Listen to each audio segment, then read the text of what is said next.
After dying as an ordinary student, he wakes up in a medieval fantasy world as the son of a poor farmer. Everyone believes he's destined to remain a nobody, until a mysterious witch discovers the black-haired boy from an ancient prophecy. 6 years later, he sets out as a mage, expecting the adventure of a lifetime. Instead, he discovers a brutal world filled with disease, corruption, and people, far more terrifying than monsters. Can one ordinary boy with magic change a world that's been broken for centuries? All the scumbags on the battlefield can be divided into two types. The first are those who have completely lost their minds and are seeking death, and the second are those who rush into battle without armor or shields. The psychomages. Ian rode quickly through the forest on horseback, casting a spell from a scroll. The knights lying in ambush were perplexed and wondered what he was muttering, while others were irritated because he was blocking their view. One of the knights pointed a crossbow at him and exclaimed that he had it in his sights, but he ignored it and continued casting. The knight cursed, about to fire, when MC tore the scroll, and a bright flash suddenly appeared in the sky. The knight stared at the sky in surprise, wondering what was up there, and then lightning struck right next to them, and they took off running. Ian, who belonged to the second type, was transported to this world and received a system. His name is Ritsuki Kakuyama, and the very moment he received his acceptance letter to university, he was hit by a truck and died. While he was dying, he thought about how bad his life was. His student life was about to begin, and he died like a dog. However, when he opened his eyes, he was reincarnated in the body of Ian,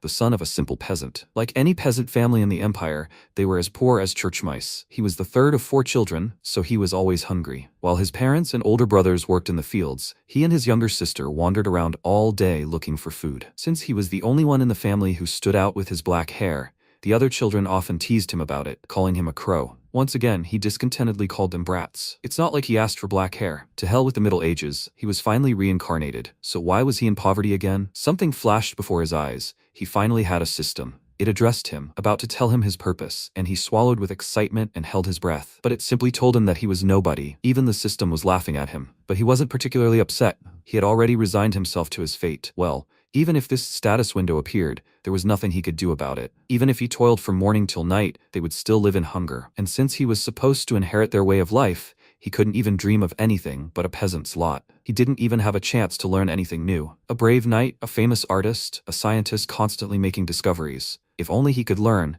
he would definitely succeed in anything. He sighed heavily and wondered if there was really a place where they would at least shelter him and feed him. Noticing his sister drooling over his fish, he gave it to her, and she was very happy. And then they went to have dessert. Wild berries. They came to the forest. While she was picking berries, he watched her with a smile. It seemed like he only taught her the word dessert the other day. Children grow up so fast. Looking up, he noticed a large shadow behind a tree, and when this unknown creature came into the light, he shuddered and was very scared. It was a huge bear. The beast pounced on them, was about to strike them with its sharp claws, but then lightning struck it. The bear's back was fried, he shook and then fell dead to the ground, and a woman came out of the forest, saying, "It seems she overdid it a bit." In the shadows, she seemed frightening to them at first. She greeted the children with a smile and asked, "Isn't this Feltenberg territory?" MC, still under the impression, stuttered, confirming this, and thought, "She defeated the bear? Who is she?" As if reading his thoughts, she introduced herself to them. She is Elitis, a wandering mage. Ian was very surprised. Mages are people who possess spectacular skills and enormous destructive power. They are formidable creatures that appear on the battlefield. What was someone like her doing in their wilderness? She said that she was looking for a boy with black hair who lived in these parts. She leaned towards him and asked if there were other black-haired boys here besides him. He confusedly answered her that he was the only one here, and she said with a smile, "It looks like it is him." He did not understand what she was talking about, and she remembered the words of the old man. Find a boy with black hair in the Feltenberg territory in Kolbrunn. If she takes this child as an apprentice, good luck awaits her. She stared at the boy thoughtfully. His gaze was a mixture of curiosity and fear, and at the same time a lively, charming aura. So she just needs to make him her apprentice, right? Oh, these chronomancers. She laughed, and MC thought. He heard that all magicians are creepy weirdos, but she is incredibly kind. That spell was monstrously powerful. After all, it incinerated the bear with one blow. He excitedly asked if he could ask her a question. That spell she used on the bear, what was it? She smiled and noted that he was interested in magic, and he said, he heard that magic is something scary, but seeing it in real life was amazing. She honestly told him that it was nothing special. Once he learns, he will succeed. Anyone can learn magic after all. The thought of this ignited a desire in him, and he asked if he could use magic too. She smiled. He was truly destined to become her student. Stroking his head, she confirmed this. If he found a good teacher, then anything was possible. He could also become a mage if he wanted. She would gladly teach him magic. She extended her hand to him and asked, "Will he become her student?" He hesitated. This was his chance to change his life, because it meant that a path had opened up before him that did not lead to a peasant's lot. He took her hand and said that he would be happy to learn from her. Time passed. She brought him into her house and immediately began with the lesson. Putting a book in front of him, she said, "The foundation of magic is Moronius. Since they had so hard won permission from his parents and the Lord, he should give it his all." He confidently said that he was ready for anything and began to study. Time passed.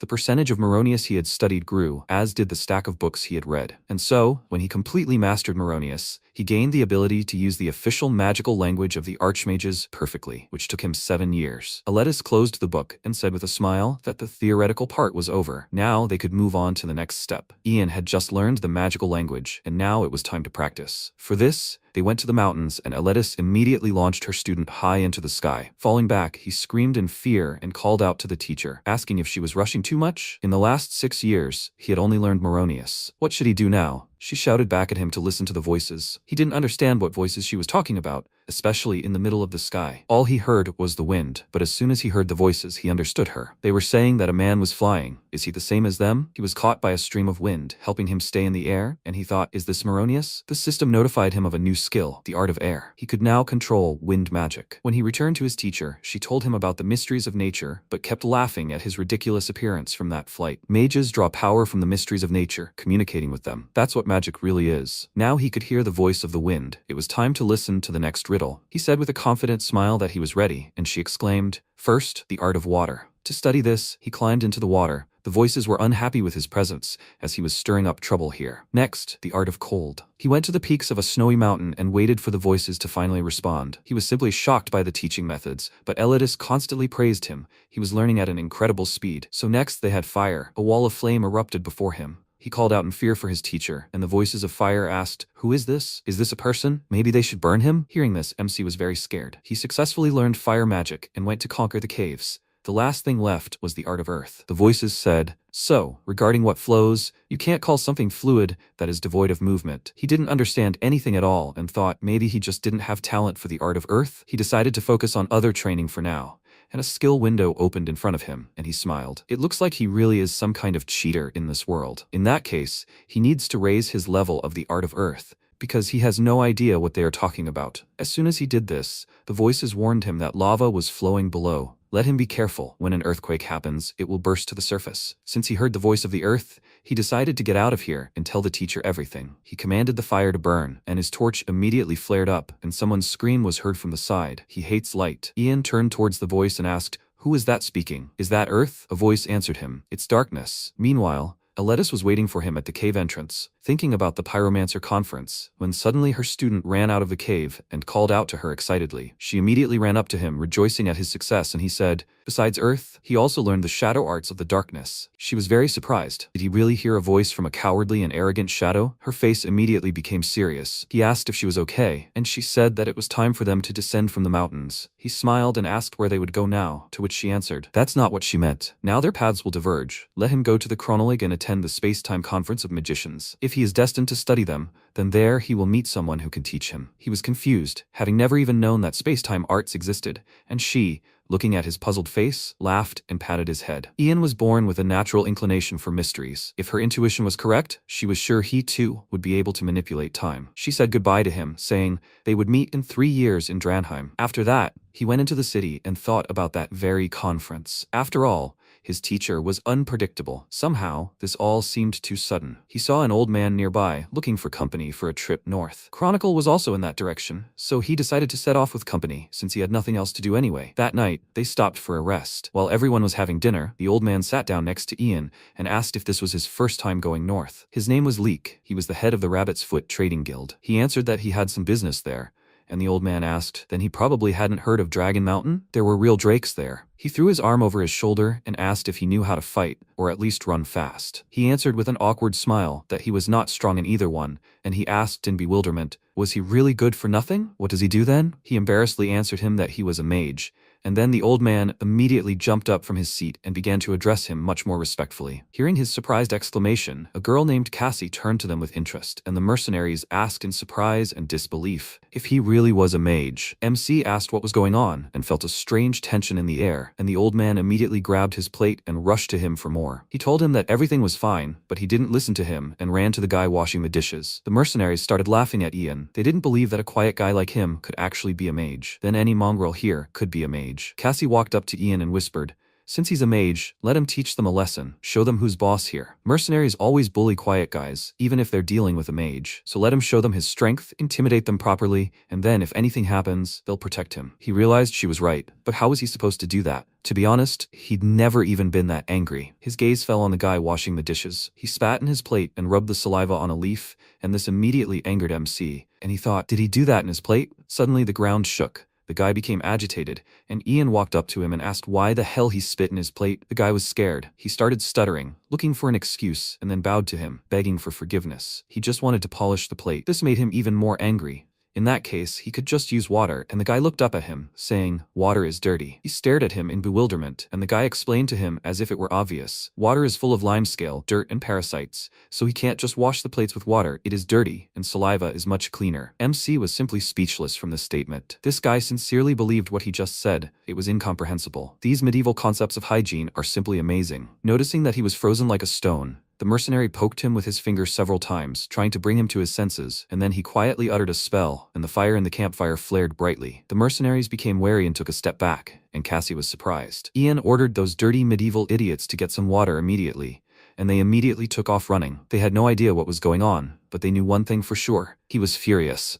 It was time for bed. Cassie had gone somewhere, and the mercenaries followed her. One of them smiled, imagining their happy married life, and a girl finally appeared on the road ahead. He waved at her with a smile, beckoning her to return to camp with them. But when he looked closer, he saw that she was not alone at all. Some bandits had grabbed her. He asked who they were, and then an arrow flew into his comrade's chest, and everyone else, furious, drew their swords and rushed to the attack. The bandit looked at them with irritation. At that moment, Cassie came to her senses and immediately bit him on the shoulder, which forced him to let her go, and she took off running. The bandit called out to his comrades, shouting, "The target has escaped. We need to catch her quickly." Meanwhile, MC was sleeping, still haunted by the drooling incident and cursing, when he heard a voice from the darkness warn him of danger. He jumped out of bed, wondering what had just happened, and then Leek ran into his tent and told him about the disaster. When he arrived at the scene, the battle was already in full swing. The bandits easily dealt with the mercenaries, and their leader shouted he didn't care if they killed them all, but he would find the woman. Cassie, meanwhile, hid behind a tree, clutching her head and wondering what to do. They'd catch her any minute now. A blade was brought to her face, and the bandits found her. The man grinned and told her to get up quickly or he'd cut off her hand. She trembled violently with fear,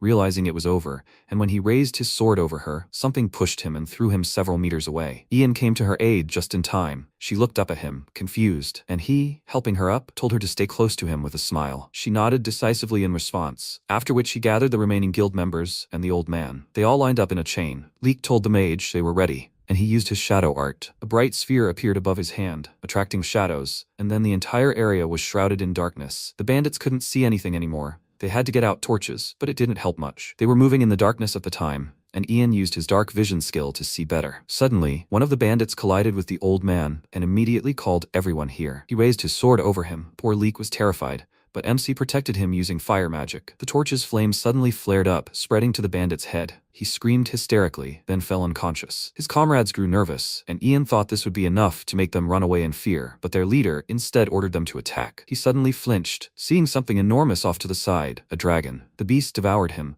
and the bandits and merchants were shocked by this sight, and MC wondered if this was the Drake. After chewing the bandit, the dragon turned to his comrades, and they immediately took off running. The old man, meanwhile, was in shock. He had seen both a mage and a dragon in one day. Ian grew nervous. Things were bad. At this rate, they would all be devoured. The dragon glanced at him, and the system notified him. He had witnessed the primordial mystery. He had acquired a new skill, summoning. This allows him to communicate with mystical creatures and summon them. He looked warily at the dragon, and wondered if this Drake was as much of a mystery as the ones he'd encountered before. He nervously clenched his fist and decided to test it by calling out to the Drake. The dragon immediately turned its gaze to him, and the merchants became terrified. The dragon leaned toward Ian and growled, but he was confident in his abilities. He could definitely handle it. Mysteries had never failed him. He placed his hand on his chest and confidently called himself its friend, which perplexed the others. He said that he was its friend, so there was no fighting, and he paused between each word to make sure it was understood. The dragon growled, clearly disliking it, and one of the merchants turned to the leader and asked what he was saying. He told him to be quiet. The mage was listening carefully. MC looked confidently at the beast, but in reality, he was very nervous and didn't understand why it wasn't working. He had no choice but to use his summoning skill points to level up. so he decided to put everything he had into it. As soon as he leveled up, he heard the dragon's voice and awkwardly called out to it. The dragon was starting to lose patience and began shouting at him, ordering him to speak. His roar sent a gust of wind blowing into their faces, and Ian smiled nervously. That skill had a stunning effect. He thought for a second, then said that they really didn't want to fight him. Drake called the very idea stupid. Mere humans couldn't fight the great him. MC agreed with him. They would lose in the blink of an eye, and for someone like him, they weren't even worth his time. He asked, so they were begging for mercy? The merchants couldn't hear them speak and thought it was telepathy, and Cassie was nervous. Drake said that killing them was a hassle. Ian was glad that it was working, but the dragon didn't finish. He was in a foul mood right now. He roared loudly. Everyone got scared and started praying, and MC nervously pursed his lips and thought, what should I do? It seemed to mean, get lost. Then he has no choice. Since it has come to this, he will have to act directly. He inquired why he was in such a bad mood, and he asked irritably, why should he explain this to a human? Ian told him that he could help him, and the dragon called him too presumptuous, as if a pathetic mortal was capable of anything. MC cast a spell, the wind strengthened, and the earth trembled. Because of this, his companions became even more frightened since they did not understand what was happening, but the dragon became interested in his magic. Ian said that he was just a humble mage who was looking for the secrets of this world, so he hoped to offer him his modest help. The dragon remained silent, waiting for his further words, and he thought with a smile, now the negotiations begin. He immediately felt that his bloodlust subsided. It seems he is safe for now, but now the most difficult part begins. He probably has settled in well enough, and yet he cannot make strange demands, he thought. And his teacher's words came to mind. Mastering magic is impossible without communication, so the relationship he builds with them is crucial. Will they become friends or subordinates? Each secret has its own unique nature, and a mage must be able to grasp the essence of a secret. Indeed, the most important skill for a mage is the ability to find an approach to others. He grinned, deciding to see if he could outsmart this dragon, and opened the skills window. The system gave him a guide on how to master the art of summoning, and he was overjoyed. First, he must give the creature he's taming a high-quality drink. The larger the creature, the stronger the drink should be. MC nervously swallowed, waiting to see what would happen next, and the system said, and then he just needs to suck up to the creature as much as humanly possible. Everything was surprisingly simple, but since he was rather withdrawn, the last point seemed impossible. He pulled himself together. First, he needed to win Drake over. That was the only way to get the ball rolling. He called out to the dragon decisively and said he'd prepared a gift for him. Would he allow it? He seemed interested and told him to do so. After which Ian turned to Leek and told him to quickly bring the strongest liquor he had. Leek brought a whole crate of expensive alcohol and 2 mugs. The dragon winced and called the gift too meager. MC was furious that he was also dissatisfied, but he kept a smile on his face and explained that in this world, the fewer people there are, the more valuable they are. He poured the alcohol into a mug and handed it to the dragon. The dragon immediately winced from the foul, pungent smell and asked threateningly, he wasn't up to something nasty, was he? He answered him with a smile that he wasn't, and that he could even drink it himself to make sure. He took a few sips, and the men were shocked at how easily he drank such strong alcohol. He almost coughed as he told the dragon that everything was fine. Drake plugged his nostrils, unable to stand the pungent smell, and Ian handed him the mug again, offering him a try. He was sure he'd like it. The dragon took the mug, looked at it doubtfully, and then touched the alcohol with the tip of his tongue, and the merchants began to pray that he liked it. Fortunately, the dragon broke into a smile as soon as he felt the heat of the alcohol. MC asked him what he thought of it, and he said, it's not that it's tasty, but it's strangely addictive. Ian didn't miss the opportunity and started offering him other types of alcohol. Time passed, and Drake was already flushed. Taking another sip, he asked, they call this liquid booze? He liked it. Alcohol poured out of his mouth. MC wiped the spilled alcohol from his head and smiled awkwardly, thinking he drank more than 7 barrels and still hadn't passed out. This dragon is a real alcoholic. He was thinking of running away while he was sleeping, but that plan was no longer working. There was no more booze left in the cart. Suddenly Drake asked, he was interested in something, right? About why he was in a bad mood. He started crying, and Ian wondered why he suddenly got sentimental. Drake told him that his nest was in an unfortunate place, cramped compared to the others. But she still said that she felt calm there. MC understood everything, problems in love. And how can someone with his face date him? Drake said that she calmed him down, and he didn't even notice how others began to make fun of her because of someone like him. He felt so sorry for her that he broke up with her. He shouted these words so loudly that everyone jumped. The merchants, who had just woken up and were still drowsy, saw the dragon screaming hysterically and almost gave up the ghost. Ian even felt sorry for him. His experiences of love were no different from those of humans. And for him, this was an opportunity. If he played it right, he he could improve their relationship. He called out to the dragon and promised to improve its nest with magic, and Dre asked hopefully, "Is this true?" But in exchange, MC asked him to show him one favor. Morning came. Ian approached the cart in which the merchants were sleeping. He poked Leek in the forehead, but he had such a pleasant dream that he didn't want to wake up at all. MC began to get irritated and whispered in his ear. If he didn't wake up, he would pull out his finger. The old man immediately opened his eyes, and seeing Ian's face, he became very scared and screamed loudly. He jumped up. The others woke up from the scream, and because of his sudden rise, the cart flipped over, and everyone fell to the ground. Cassie rubbed her bruised forehead, and the old man finally came to his senses and asked Ian in surprise what was going on. He was sure he heard the dragon's roar. He said that right after that, everyone passed out, and he thought, why did he even contact them? Cassie asked, so Drake returned to the nest? He answered her that he was waiting for them above, and the merchants hugged each other in fear, clarifying, is he waiting to eat them? MC said that he was waiting for him. He made a deal with him to save them all. Cassie frowned, and the merchants were so touched that he fought the monster for them. He rolled his eyes tiredly and realized that he had gone too far. He promised to fix the nest if he let them go. Suddenly, Leek stood at attention and, along with the merchants, began chanting the name of the great mage Ian Aletus Raven, and he stared at them in surprise. They performed a super cool song in his honor, sang about how he defeated the roaring drake, scolded him, and finally forced the dragon to surrender. They almost burst into tears, so impressed were they by his feats, and declared that from that day on, they were one in body and soul with the mage. They would protect him with their own lives. He thought they were talking nonsense, and told them to be ready to hit the road by the time he returned, but just don't leave without him. Leek told him not to worry. They were one in spirit and body. While they were counting the mercenaries, Cassie, looking suspicious, quietly followed Ian. When he climbed the mountain, the drake led him to his nest, which was an ordinary cave. He looked around and let out a sigh, which made the dragon indignant, and asked what kind of reaction was this. It was too late to retreat. He waved his arms excitedly, assuring it that he had no intention of retreating. He was just looking around. He was already sleepy, and he also had to use Maronius. It wouldn't be easy. He needed to figure this out quickly and rest. If he removed these protruding stones and leveled the walls, it would become much more spacious. He closed his eyes and turned to the earth, and it asked him again. He said that he came with a request, but it immediately refused him. It was in a bad mood and busy now. He sighed heavily. It was truly angry with him. He told Drake that the earth refused to speak to him. He would try again when it was in a better mood, but it would most likely just get angry again. The dragon said that if the earth rejected him, then nothing could be done. He was very upset. After all, she was not his destiny. He was grateful to him. He had tried so hard for someone like him. MC said his name regretfully, and the dragon asked his name. He told him his own, and then Longtail introduced himself in return. His name was Longtail. He extended his paw, inviting him to become friends, and Longtail shook his claw. That's how their friendship began. Now, Ian could ask him for help, and he would gladly respond. He had acquired the skill, but he felt so ashamed that he couldn't help his friend in any way. Drake distracted him from these thoughts and pointed to the treasures, saying that in honor of their friendship, he wanted to give him a gift and let him take whatever he wanted. He glanced at this pile of gold and thought, it's just like the teacher said, dragons love to collect treasures. It looks like drakes are the same. What a pity. If the earth saw these treasures, it would immediately fulfill his request. He picked up the crystal and an idea occurred to him. What if he really used it? He asked Longtail for permission to draw something on the floor, and he tilted his head to the side, intrigued. MC drew a magic circle on the floor and placed the crystal in its center. He had forgotten about the method the teacher taught him.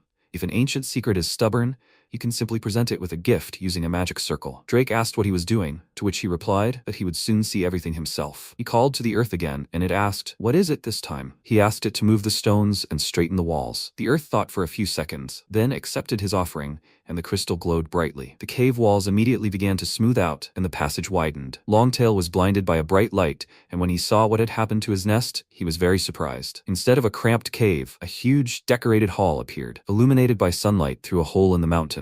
Ian said that this was his gift to him, and Longtail was simply delighted. MC was pleased to see how happy he was. It seemed he was about to cry. Drake rushed to inspect his new home. It was so spacious and bright, and there was a wonderful smell. He asked if he had created this smell with magic, too. He answered that it was no longer his, and Longtail grabbed his hands and began to thank him. Now he would not be ashamed in front of her. It will be safe here, even when children come. Ian said that he was not interested in such details. In any case, he was glad that he liked everything. Suddenly, a strange feeling came over him. He asked Longtail to let him go and brought his hand to his head, and then he felt something warm under his nose, and his nose started bleeding. Longtail immediately called out to him worriedly and asked if he was okay. His eyes rolled back. He fell and lost consciousness. Longtail picked him up, not knowing how to help his friend, and at that moment, Cassie's voice was heard from above. She ran into the cave and immediately collided with Drake, and abruptly stopped. Longtail carefully put Ian on the ground and growled at the girl, which made her very nervous, and asked him to wait and listen to her. Pointing first at herself and then at Ian, she said that she was a friend and asked him not to eat her. Smiling nervously, she asked him not to be angry,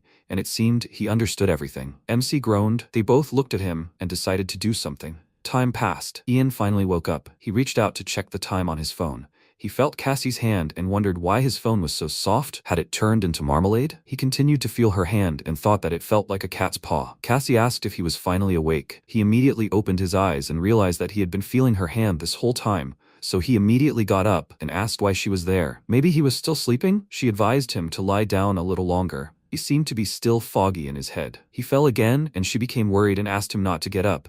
But he grabbed his head and remembered that he had lost consciousness. He forcibly increased the level of his summoning magic, talked to the dragon, and even got a nosebleed. He looked at the girl and, realizing that she saw and heard everything, pulled the hood over his face, trying not to burn with shame. He asked where Drake was, but she didn't know, and he thought maybe he went to see his girlfriend, and he called him a friend. What a cold shoulder. He apologized to Cassie for causing trouble, and she told him not to worry. He wondered how she got here. He doubted that the dragon just let her in. To which she answered him, she just said that she was his friend. He asked how she did it. Did she say it in Maronius? She didn't understand what he was talking about, and he thought, did she just type it into a machine translator? He began to feel sleepy again, and Cassie said, in fact, she followed him. Even though she knew it was dangerous, she wants to ask him for something. Yesterday's attack, it's all because of her. This statement immediately lifted his drowsiness, and she guiltily lowered her head and asked if he was surprised. She was sorry that she dragged him into this. He looked away and thought, the situation suddenly became so difficult. So that's why she was trembling so? He asked. So she was in league with those bandits? She immediately indignantly denied it. And what's so bandit-like about her? He calmly answered her that she had a bandit face, which made her puff out her cheeks in offense, and then said, it's actually a secret, but she is not Cassie, but the princess of this country. MC expected her to say exactly this, and asked who she was. She answered him, her real name is Lucy. She is from the Tarian clan. In short, she's a noblewoman, and those bandits were sent by her fiancé to kidnap her. He wondered if this was a lover's quarrel. In his eyes, she immediately began to look like that cruel woman who left her innocent fiancé for another man, and Lucy displeasedly asked what kind of look he had. Everything is not as he imagines. In fact, she was planning to run much further away so that her fiancé wouldn't find her. But after yesterday's events, she wasn't sure she could escape alone. She took his hand and, with pleading eyes, asked him for help. He decided to find out everything in more detail first, and asked, why was she running away? Had her fiancé done something or what? She told him that the Tarian family was a baronial house ruling the Fianlep region. But since they lacked knights, they were constantly under threat of attack. At this rate, a little more and a war for territory would be unleashed against them, and the Tarian family would be destroyed. In the end, the Tarian family decided to marry her off to a knight, a former mercenary captain. Since he was the captain of the fastest growing mercenary company, external threats to their family became fewer. At first, even he seemed content with his position as the Baron's son-in-law, and she liked him as a person. But over time, he began to use his position to seize power, took other women, and began to treat her with contempt. Deciding they could no longer tolerate this, her parents demanded that they break off the engagement. However, this scoundrel poisoned them. MC was shocked by his villainy, and she burst into tears and exclaimed, if the engagement was broken, he would lose all his power, so he poisoned her parents to silence them. Ian frowned. He really was a scoundrel. The girl continued, no matter how much he swung his sword, if he cannot marry her, he is just a commoner. He will not be able to inherit either the Tarian family or her parents' fortune.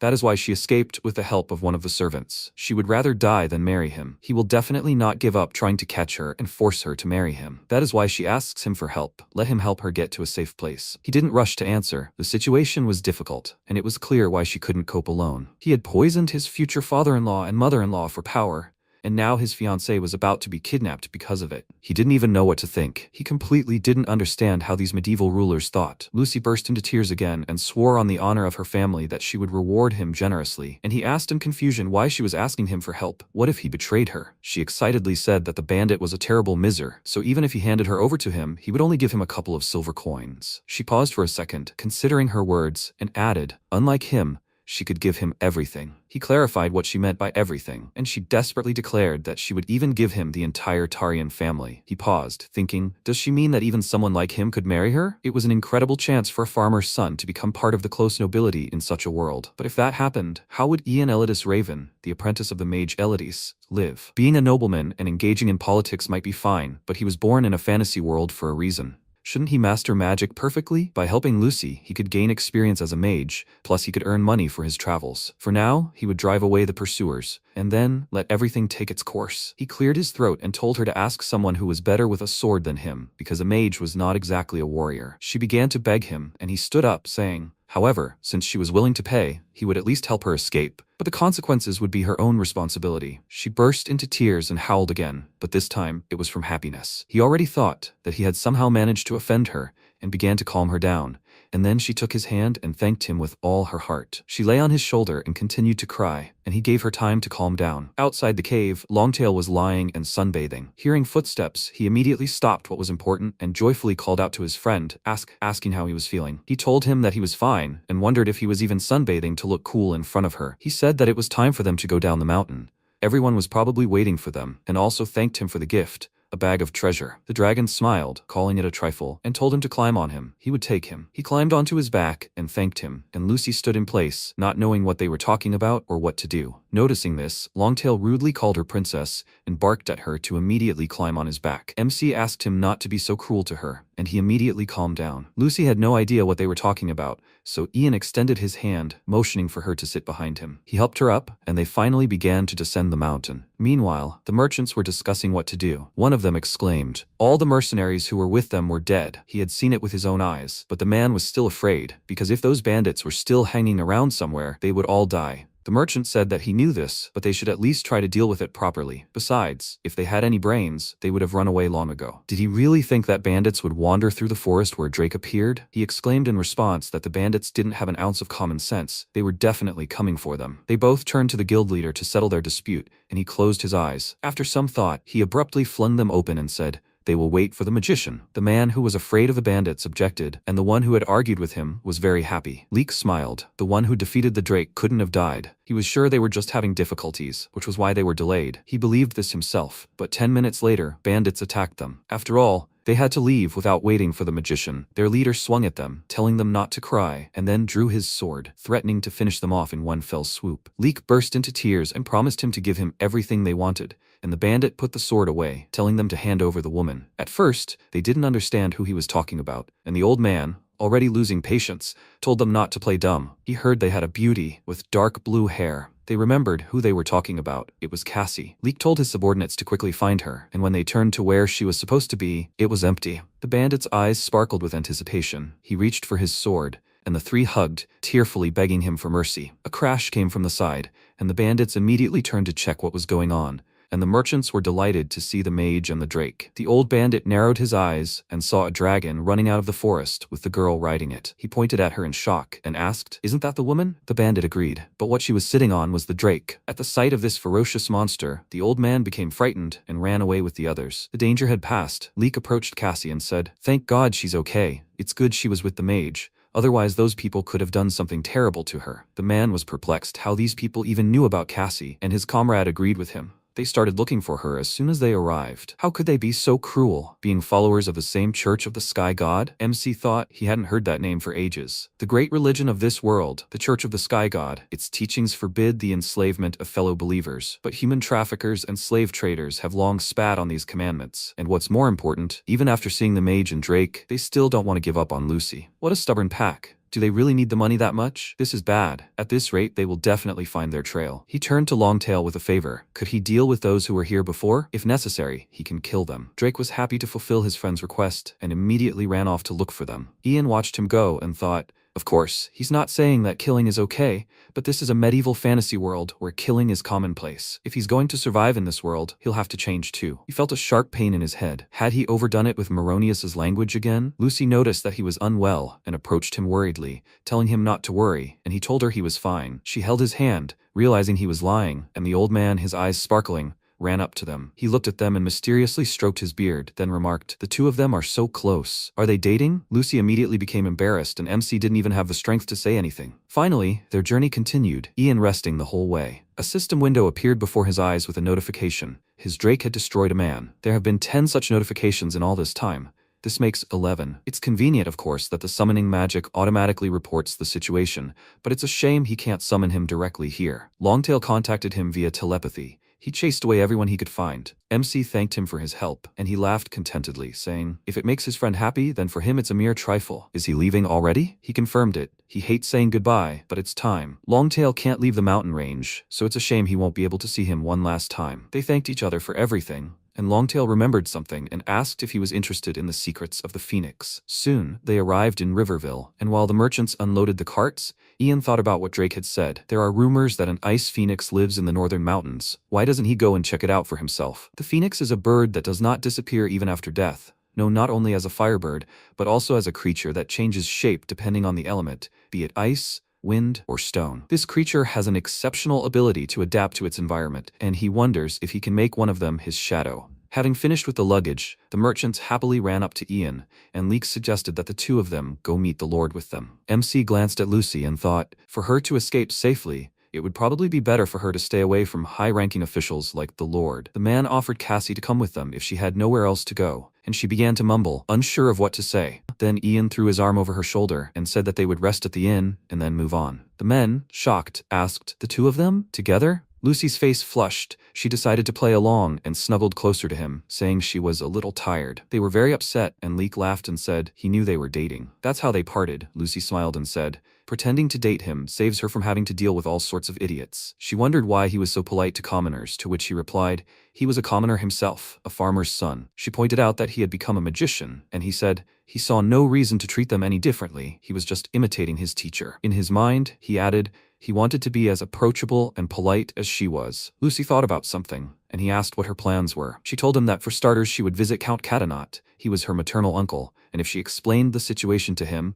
he should help her. He asked, so her mother was close with the Count. She looked away and answered him evasively that they weren't particularly hostile, and he thought, since she can't say with certainty that they were close, that's not very reassuring. He asked, and that, besides her uncle, she had no one else to trust? She was indignant that he suspected her uncle. There was no one more reliable in the whole world. He was even surprised, but if she was so sure, it meant that he really was a decent man. She said that he was still much better than someone she didn't know at all. Everyone else was only trying to marry her. Of course, if such an impressive magician like him proposed to her, she would be happy. She thought that she was at it again and said, their contract expires as soon as they meet Count Catanat. She asked, isn't that cruel? By the way, a noblewoman is proposing to him. He told her in response that there were plenty of women in the world besides her, and this greatly offended her. Puffing out her cheeks, she walked forward loudly stomping, and he asked where she was going. The hotel was in the other direction. They entered the hotel. MC gave the owner some money and asked her to prepare the room and bath, and asked if that would be enough. She smirked, checked the bag of money, and told him that there was enough. She would prepare their rooms right away. By the way, will the young lady take a bath too? She became embarrassed and immediately refused, and Ian irritably asked if she also thought the water was dirty. She told him that this was one of the reasons, and asked sheepishly why she even had to say such a thing out loud. He didn't understand what she was talking about and checked where the bathroom was. A huge vat of water was in the backyard of the hotel, in full view of everyone. He immediately understood what was going on, and told the owner that only he would be bathing. With an irritated sigh, Lucy took off her hood and began fanning herself with her palms, and all the men's eyes immediately turned to her. Noticing this, MC told Lucy to put on her cloak, and she reminded him that he should call her Cassie in public. He pulled the hood over her head himself and told her to just do it right now. Everyone was watching. She didn't understand what was going on and started whining that the cloak was so stuffy. But those men already had a bad plan. They all left the hotel together to discuss everything. They were simply delighted with her beauty. She was like an angel, and one of them said with a smirk that she was only with one guy, and a weakling at that. Maybe they should drag her away and have some fun? His friends agreed to this idea, and one of them remarked, it seemed like they weren't planning on staying here for long. The man said that in that case, they had no choice. They would do it today. Meanwhile, Leek met with the local ruler, Baron Kars, to ask for permission to trade. He waved his hand, telling them to work hard and not to have any problems, for which the old man thanked him and thought, they say that if he can gain the Baron's favor, he might even be able to settle in this castle. Maybe he should mention the great mage? He told the Baron that he would like to tell him something. In fact, it was a secret. But his respect for him was so great that he simply could not hide it any longer. His flattery made the Baron smile, and he told him to speak. Leek said, the thing is, during their journey they met a mage. He told him a short version of the story about how the mage who tamed the drake saved him, and the Baron was surprised. But that's not all. because this great mage is now staying at an inn right here in the city. Hearing this, the Baron became very nervous. This is bad. If this unpredictable mage suddenly loses his temper and unleashes the Drake on his lands, the entire city will be set on fire. No, things could get even worse, because right now a group of psychos has already settled in this territory. The Holy Knights of Santiago, driven by devotion to the god of war, they took up arms. They are both monks and martial artists, and instead of war, they scour the lands in search of demons and monsters, self-proclaimed defenders of humanity. But what if this order of the Knights of Santiago crosses paths with the mage who tamed the Drake? If they clash somewhere on his lands, everything will collapse. The very thought of it made him sick, and he immediately ordered the manager to prepare a room for this merchant, and to immediately call the Knights of Santiago. Let him bring them here before trouble started. He decided that it would be easier to negotiate with the Knights than with this crazy mage. Meanwhile, Ian and Lucy had just started eating. The innkeeper was busy, unable to cook or fill the bath. MC volunteered to heat the bath himself,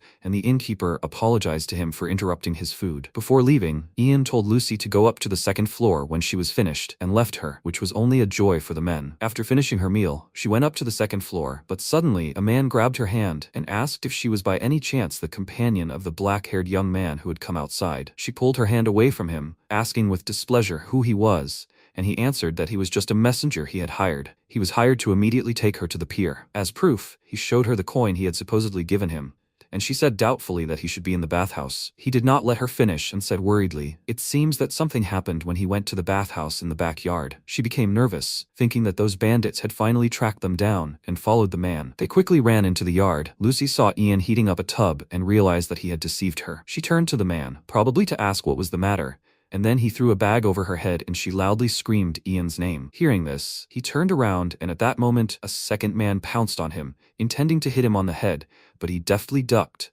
and that idiot tripped over his own foot and fell. He looked at him and thought, it doesn't look like her fiancé sent them, just some small thing. Those men were already behind the fence. They grabbed Lucy and rushed to run away, and then MC headed towards them, but the guy blocked his way and asked, does he think he can escape? He tiredly touched his head, thinking what a hassle this is. Those men have already run away. He used magic. Streams of light swirled around the guy, frightening him, and he thought, with his current power, he can't do the magic the way he wants. In that case, of all the mysteries within his power, he only needs to find one he can use. A voice addressed the people and exclaimed that their light was fading. Just enough time to have a little fun. Ian immediately recognized that voice. It was darkness. He raised his hand and called out to the darkness. Shadows began to thicken around him, and the man fell in fear and exclaimed, why did it suddenly become so dark? He can't see anything at all. MC took a stick and walked threateningly towards him, mentally saying, when he uses the art of shadow, he sees only him. After that, he hit him a couple of times and he called for help. Ian immediately heard footsteps approaching them, dispelled the darkness, and ordered the man to answer where they took her. Finally, seeing the light, he was very happy and didn't care about the pain from the blows. Because of this, he got angry and hit him on the head again, ordering him to answer. Suddenly, a dagger flew past his face and pierced the fence behind him. An old man, accompanied by other men, approached him and told him to stop. This is the darkness. Did he create this? His name is Elder. He is the commander of this detachment of the Holy Knights of Santiago. MC confirmed that he controls the darkness. The old man frowned somehow, and he immediately felt his thirst for blood and thought, who is he? The man in tears immediately rushed to the knights, begging them for help. That magician tried to kill him for no reason. The old knight asked what he had done, and Ian threw a furious look at the guy. The old man smirked. He immediately understood everything and said, since he is a magician, then it is quite possible. He did not understand what exactly he meant, and he asked in response, aren't all magicians like that? After all, they do whatever they want. This made him very angry. What do they even take a magician for? He lost his temper and ordered him to stop talking nonsense. He was the one who attacked him first. He thinks he would hit him for no reason? He cursed loudly and realized that he had just raised his voice in the heat of the moment. If this old man gets mad and grabs his sword, he will be in trouble. But he only laughed and said, he has such a sharp tongue, he is a very unusual person for a magician. In this world, everything was simple. A sharp tongue is a sign of skill. Another knight, Dietrich, stepped forward and said, however, this does not give him the right to use evil magic. He didn't like the way he called it, and the man approached him and said, plunging everything around into darkness means turning away from the sun, the eye of heaven. Hiding in the darkness is the lot of cowards. MC thought, darkness is cowardice because it rejects the sun? These guys speak in some kind of religious metaphors. They are probably followers of the Church of the Sun. He cleared his throat and calmly asked, isn't it by the will of heaven that day and night exist? If the will of heaven lies in the light, then why does night exist at all? The knight was at a loss for an answer, and he raised his voice saying, the light of the sun creates darkness. That's the way this world is. He didn't create something that doesn't exist. He merely revealed this law from the great mystery. What's wrong with that? Dietrich looked away, unable to find an argument, and then everyone else began to discuss this. In the end, they came to a unanimous opinion and admitted he was right. Without his will, he couldn't have created darkness under the light of the sun. That must also be the will of heaven. Ian mentally called these medieval fanatics complete lunatics and asked, can he go now? His sister had been kidnapped, so he could find her. The man immediately became nervous, and the knights turned to him and asked the magician. So, he attacked him because he was one of the kidnappers? He confirmed this, and the man bowed his head guiltily and began to deny everything. After that, he was taken away. Elder ordered Dietrich to stay there and look after him, and he himself approached the magician and apologized for wasting his precious time. As an apology, he wanted to offer him his help. Meanwhile, Lucy had already been thrown into the boat and was sailing away, but MC appeared with the knights just in time and pointed to the pier, exclaiming, "This is the very place the witness spoke of." The knights were furious that they left on a boat and began calling them cowards. And Ian thought, now after sunset, sailing on a boat is dangerous, which means his thoughts were interrupted by the elder's cry. He clenched his fist and punched the air, exclaiming, "For the sake of saving one nameless soul, they will break through this darkness together. They are the Knights of the Order of Santiago, defenders of the weak. It will be an honor for them to accompany the magician." MC looked at them in surprise and thought, so they really are a knightly order? Defenders of the weak? That sounds pretty cool. He approached the old man and politely said that getting into a boat at such a time was quite dangerous, and he waved his hand, telling him not to be so formal with him, to let him speak more simply. He confusedly answered him that he was speaking as usual, and the old man laughed, asking him to stop. Ian said that he found a hook. It will pull the boat,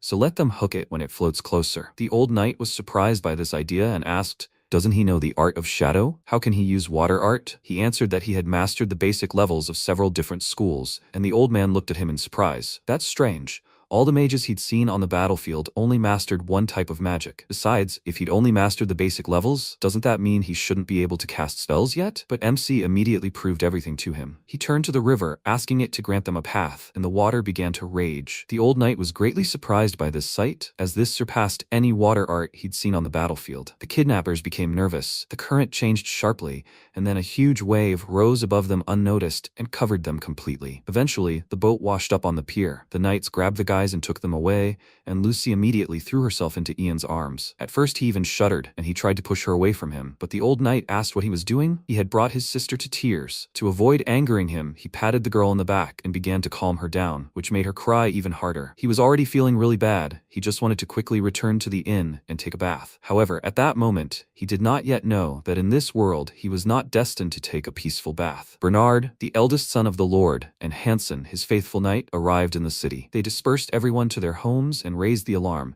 because they saw a column of smoke in the sky and thought that a battle had definitely occurred here. The knight thought, could the Baron's fears have come true? Things are bad enough. Dragging this pampered young lord along with him is one headache. He sighed heavily, trying to come to terms with his fate. Meanwhile, MC was taking a bath, and the smoke was coming from the fire. The knights crowded around him, offering to rub his back, when suddenly Bernard and the knight burst into the backyard of the inn, excitedly asking what was going on. Ian calmly told them that they were taking a bath, and they both stared at them in shock. After all, it wasn't a battle. Bernard wondered if they were bathing right here, in the open air. Residents of the Empire rarely bathe, only on special occasions, and besides, everything around them was in chaos. There was definitely something behind this. He was the eldest son of the ruler of Riverville, and he had a right to know everything. He approached Ian and started waving his fists, demanding a detailed explanation, and the old knight decided to explain everything to him in detail. The boy threw him a displeased look and asked why he was talking. He wasn't asking him. The knight was slightly confused and answered him. The thing is, he's a mage, and Bernard was slightly surprised. For some reason, the knight smiled and thought,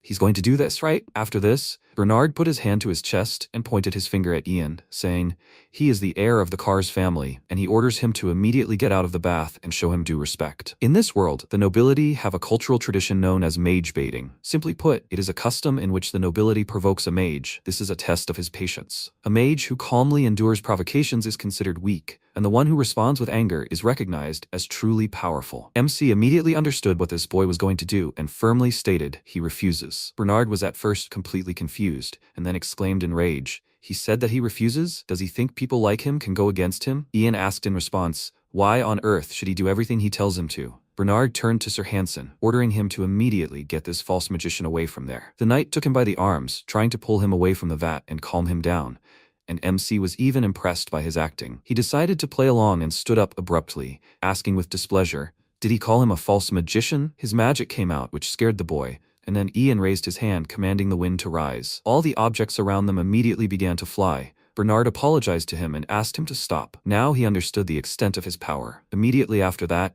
the wind calmed down, and MC stretched with a smile, thinking, will this be enough to stop him from bothering me anymore? But the boy was so scared that he lay down on the ground and began waving his arms and legs, crying loudly, and Ian cursed. Was Baron Kars really going to execute him? The next day, he was invited to the Baron's palace. When he arrived, he thanked him for accepting his invitation. He heard his son had caused him a lot of trouble yesterday, so he sincerely wanted to apologize. MC replied that everything was fine, rather he should apologize for going too far. The Baron said, by the way, he heard he had a companion with him. Did he come alone? He told him that she had business, so she stayed at the inn, and thought there was no need to expose her face once again, so he left her with the knights. Baron Kars asked the name of his teacher, and when he said her name, he was surprised and said he had heard about the rising star Dwald. She went south? He confirmed it. There is a magic academy there, and the Baron asked in surprise, so he was not heading to the Principality of Palgar or Roxlan. He asked why such a question, and he told him that there was quite a lot of unrest there lately. It seems the Principality of Palgar has set its sights on Roxlan. Ian immediately realized this was a harbinger of war, and the Baron asked if he was also heading south. He replied that he was heading east in search of a secret, and Baron Kars declared